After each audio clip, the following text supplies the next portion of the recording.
Mi proyecto Poéticas del Caos en la Creación es un proyecto que llevo desarrollando hace bastante tiempo, ya que el centro de mi investigación es el caos no solamente estudiado desde las artes, sino también desde la física, la filosofía y la literatura. Es un proyecto multidisciplinar en ese sentido y mirado desde varias perspectivas, explicada desde diferentes autores: un escritor, un cineasta, un filósofo, y desde la perspectiva del tiempo, que en este sentido es una visión diferente de lo que tenemos comúnmente entendido como tiempo. Bueno, empezando un poco a aclarar este tema, tendría que empezar como explicando desde dónde tomo el caos. El caos es un concepto que en las artes no ha sido tratado de muchas maneras.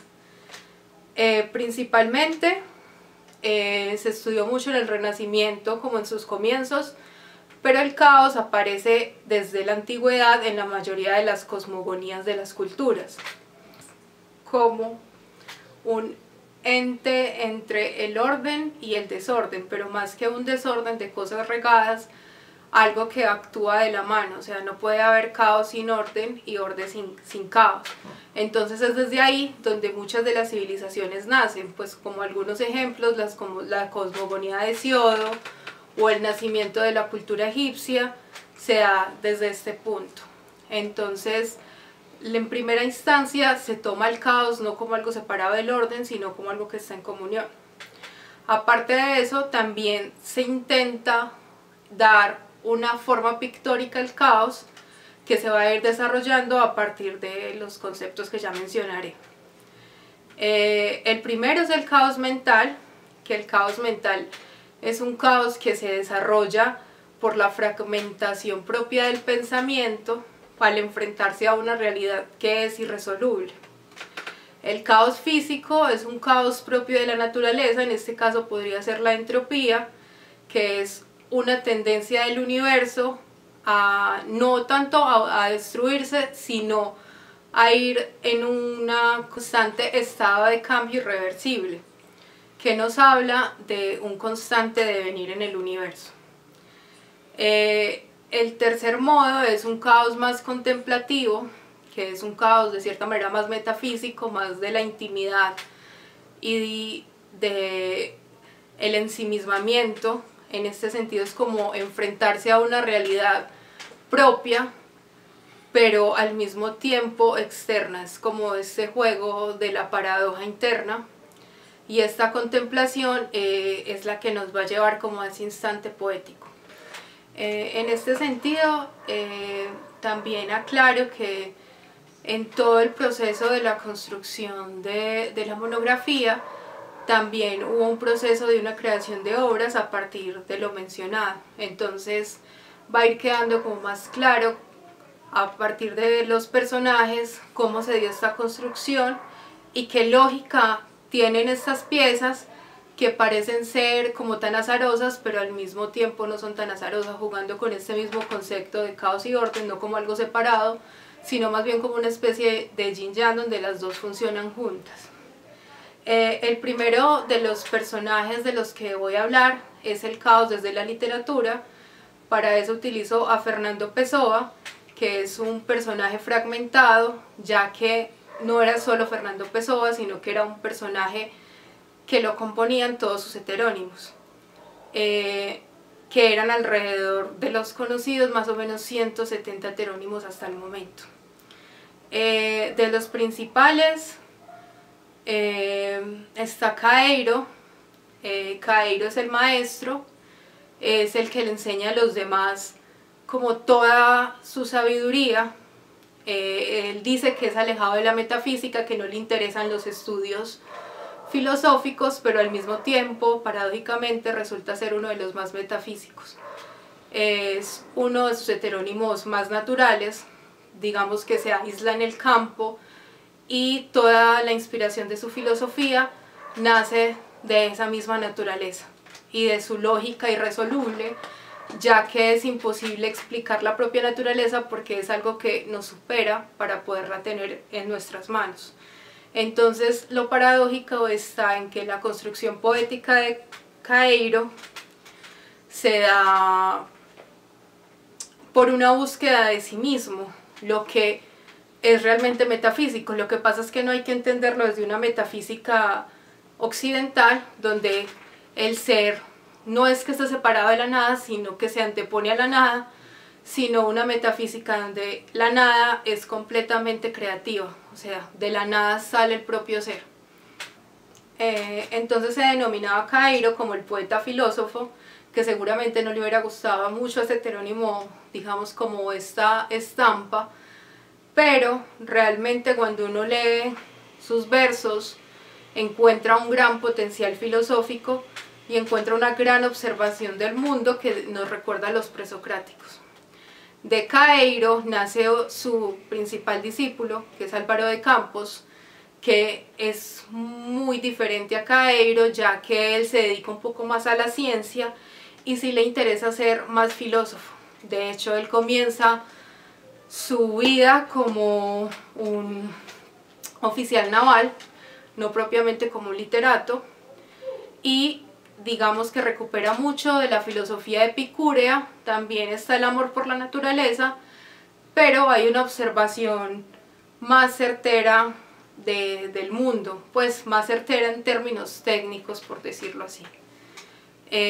Álvaro de Campos también es uno de sus principales escritores, o sea, después de Pessoa se puede decir que es uno de que más obras tiene, por decirlo así, más extensas, y una obra poética mucho más fuerte. El tercero es Ricardo Reis, que es como su discípulo más esotérico, por decirlo así, el que se va a interesar por toda la parte ocultista. Entonces Ricardo Reis va a también recuperar mucho Epicuro, pero va a ser el que más se va a interesar por los dioses y por el concepto de lo sagrado, ya que como también le interesaba lo esotérico y lo oculto, es el que más va a hablar sobre espiritualidad y es de los tres heterónimos el último en morir.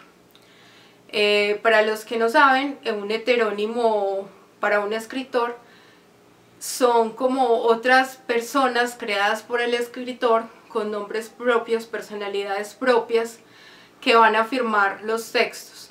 En este caso, para Pessoa, pareciese que no fueran simplemente unos seudónimos, sino que realmente son personas que viven dentro de él. Cada uno escribe a su modo, se envían cartas entre ellos, cada uno tiene una fecha de nacimiento y de muerte, y pareciesen tener una comunicación muy distinta. O sea, el ortónimo principal es Pessoa, que es como la persona, por decirlo así, natural, y los heterónimos son esas fragmentaciones que nacen del escritor y que van a firmar cada una de las obras.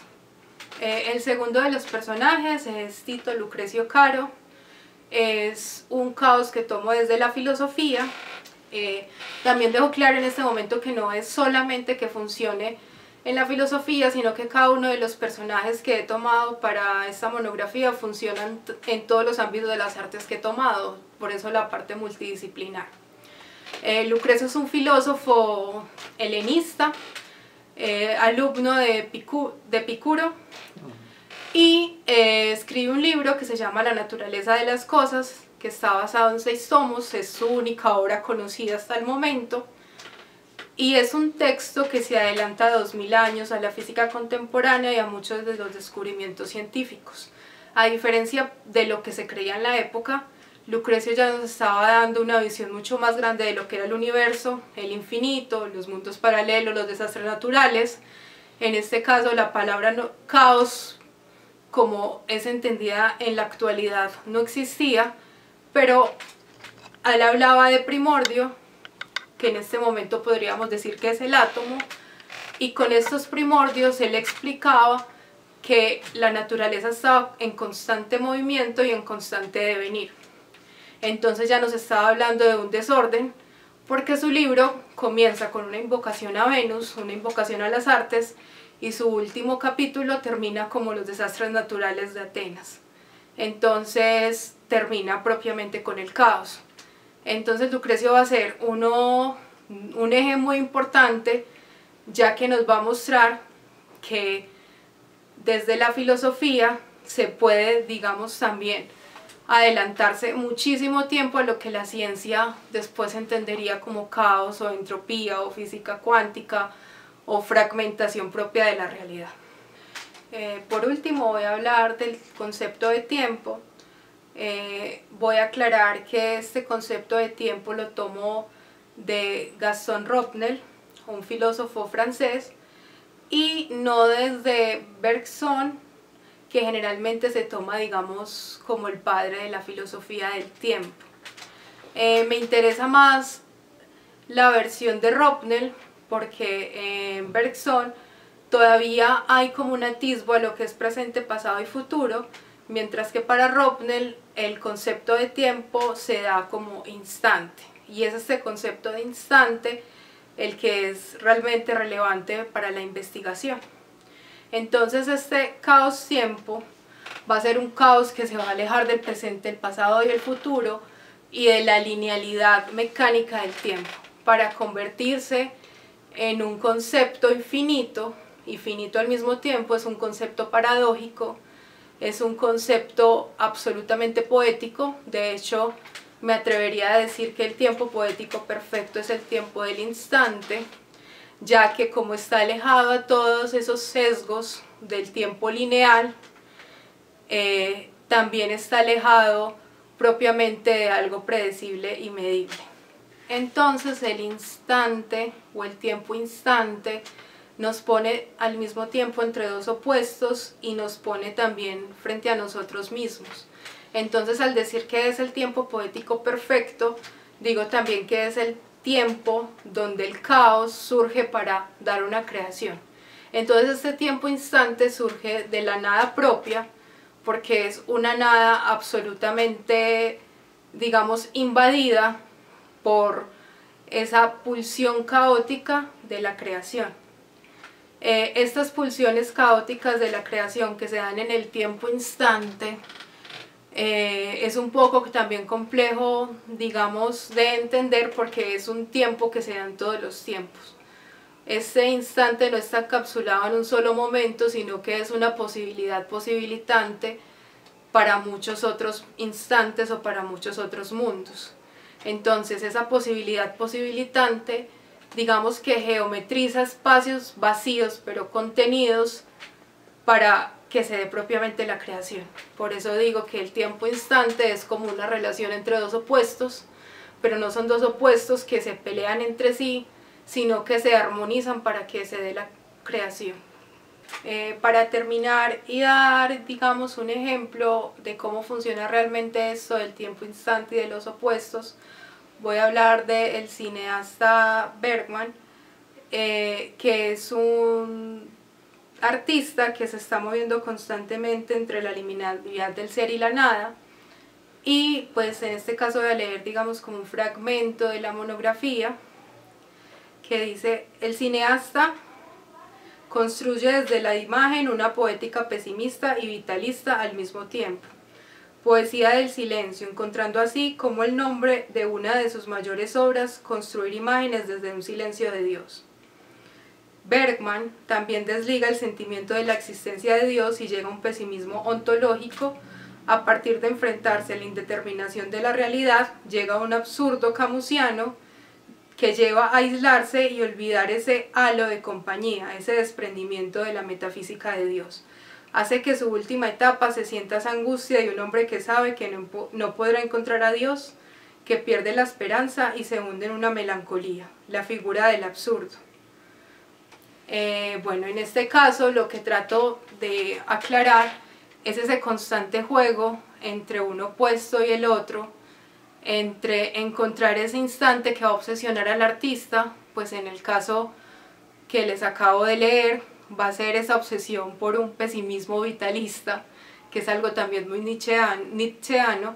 En el caso de Pessoa va a ser esa fragmentación que siempre va a intentar unir, pero que no va a poder unir. y lo que va a aprender es a armonizar cada uno de esos heterónimos.